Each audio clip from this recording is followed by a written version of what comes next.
एक घर, उस दिन से हमारे अंदर की कहीं ना कहीं सब कुछ होने पर भी एक भावना रहती है। जहां जन्म होता है जिस शरीर का, वो एक संस्कार रहता है। तो पंडिताई का संस्कार बस सब कुछ होने पर, संन्यास और उत्साह होने पर भी वो इतना थोड़ा सा रहता है कि ऐसा। गुरुदेव भगवान की कृपा से उसका नाश हुआ। दंडोती परिक्रमा लग रही थी, अन्योर में आदेश हुआ कि माधुकरी मांग के लाओ। तो माधुकरी मांगने गए। अब गुरुदेव ने कहा था कि ब्रजवासियों से कभी ये मत पूछना तुम किस जाति के हो, बस ब्रजवासी हैं, इतना ही परिचय काफी है। तो एक घर में मांगा तो एक रोटी में प्याज की चटनी करके ऐसा दिया, और फिर देखा कि घुड़का सुअर निकला घर से अन्योर में। अरे हम कहा बिल्कुल है, ये तो धुल गई, मतलब हम कहाँ खड़े हैं, मतलब सुअर है, मतलब स्पष्ट है कि, और प्याज खुशबू अपने आप दे रहा था। तो थोड़ा ऐसे करके गए, दूसरे घर में नहीं मांगा। और गुरुदेव भगवान एक लता के नीचे बैठे, दंडोती परिक्रमा में शिथिलता आ ही जाती है। हम कहा महाराज जी, ये सुअर निकलने से पता चला कि चातुर्वर्ण के अंतर्गत है नीचे, और ये जो रोटी इसमें प्याज, तुम्हारा जी एकदम सहज भाव में। तो क्या हुआ? वो तो क्या हुआ, वो हमारा जो अंदर था ना, उसका पूरा ऑपरेशन कर दिया। बोले इस रोटी को हैंड पाइप में धोया, बोले आधी हमें लो, आधी आप लो। और भी रोटियां फिर मांग के लाए, और जब आधी पाई, उसी दिन से जो कुछ था ना, वो पूरा का पूरा साफ हो गया है हृदय से। तो ब्रजवासियों के प्रति नहीं। हमने देखा है, एक दिन नंदगांव में नंदलाला के दर्शन किए, 12 साढ़े 12 बजे होंगे, उतरे। गुरुजी बहुत लीला विहारी, बहुत ही छुपे हुए महापुरुष हैं। मतलब अब हमारे गुरुजी है तो हमारे लिए तो उनसे बढ़ के कोई है ही नहीं, पर वैसे भी बहुत से संतों का कृपा प्रसाद प्राप्त हुआ। बच्चापन से बाबा जी हैं तो गंगा किनारा, यमुना किनारा सब भ्रमण ही करते रहे ना, तो बड़े बड़े सिद्धों का संग हुआ है। लेकिन गुरुदेव जी जो रस सिद्ध, जिस रस के, वो अद्वितीय है, अद्वितीय। तो ऐसे कारीगर है कि उनके हाथ में पड़ा हुआ कोई बिगड़ तो सकता ले। पता नहीं कौन सा संकल्प उनका काम कर रहा था। उन्होंने कहा देखो ये घर है ना, भिक्षा मांगो। ठीक गए, राधे श्याम, कोई नहीं बोला। फिर राधे श्याम, एक बहू निकली लहंगा चुनरी ओढ़े, और जे ही देखा बस शुरू हो गई। मतलब शास्त्र तो कम पड़े होंगे, इतनी गालियां उसने दी। मतलब अब हम बार बार गुरुजी कह रहे खड़े रहो जो कुछ तुम्हारे अंदर वो धुल जाए पूरा, बोले खड़े रहो। तो फिर वो शुरू हुई, न जाने क्या क्या, मतलब एकदम। फिर हम खड़े रहे तो गुरुजी ने ऐसे इशारा किया कि फिर बोलो। उनका राधे श्याम, तब सांस निकली, बोली एरी ऐसे नहीं मानेगो, दे दे रोटी, दे दे। वो घी की चिपड़ी रोटी लाई, ले ऐसे झोली में डाली। हम कहा गुरुजी रोटी मांगना तो बहुत आफत है।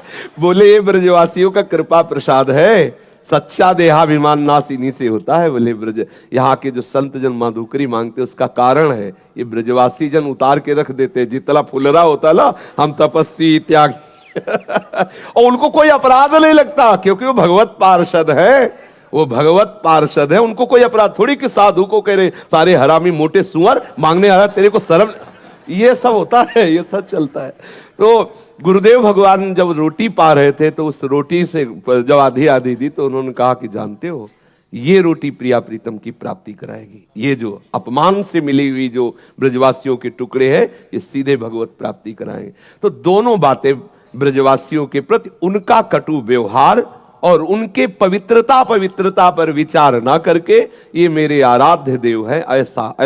और फिर अब हमारे मन में आया कि अब बरसाना ठीक है, नंदगांव बहुत कड़ुआ है। अंदर आया, गुरुजी से तो नहीं कहा, पर अंदर बात आई कि लाडली जी के गांव में कभी कोई नहीं गाली देता।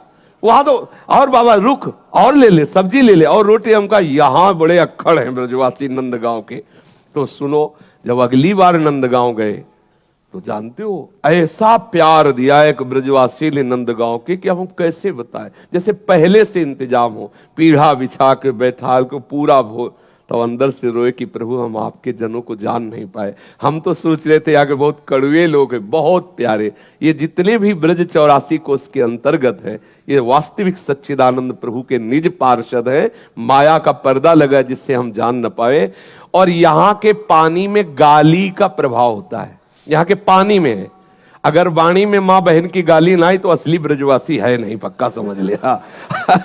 अगर असली ब्रजवासी की पहचान देखनी है और उसको छेड़ दो तो चाहे तुम जितने बड़े परमहंस हो, 2-4 गाली तो दे ही देगा वो, समझ लेना पक्का ब्रजवासी का खून है। उसे छेड़ दो थोड़ा, हट तो जैसे सारे बहन और माँ की, और फिर ऐसे वो धुल के रख दे, पक्का ब्रजवासी। आप गांव के ब्रजवासी छोरों को देखो, वो आपस में बात करते हैं तब देख लो, भाई भाई से बात कर रहे हैं तो भी 10-5 बार तो निकल ही जाएगा। इस पानी का प्रभाव है कि वाणी में कठोरता का वर्णन, और हृदय इतना द्रवित है पूछो मत, सच्ची बात मानना। ये साक्षात प्रिया प्रीतम के पास, जहां 10-20 बच्चे बच्चियां खेलती हुई मेरी लाडली लाल जरूर वहां खेल रहे होंगे।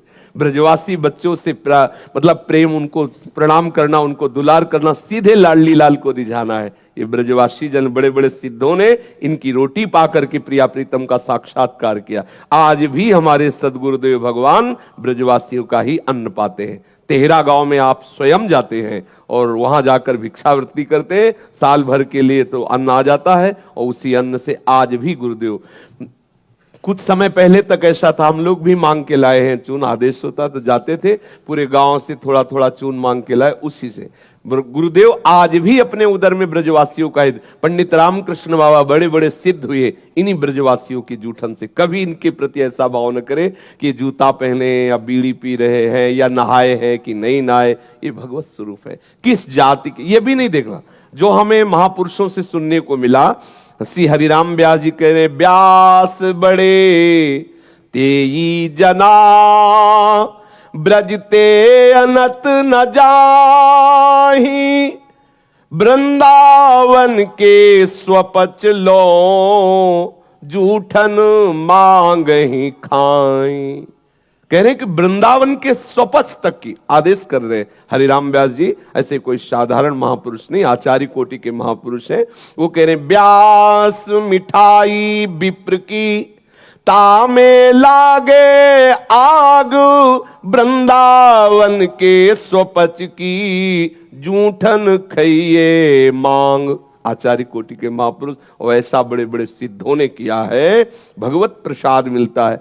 पूज्यपाद उड़िया बाबा जी कहते हैं ब्रजवासियों का प्रत्येक टुकड़ा भगवत प्राप्ति कराने में समर्थ। सन्यासी थे, अवधूत महापुरुष, ब्रह्मबोध महापुरुष, सब ने ब्रजवासियों की टूक की महिमा की। अगर इनका टूक मिले तो बस आदर से स्वीकार करे, कभी ये भावना उनके प्रति ऐसी न करे।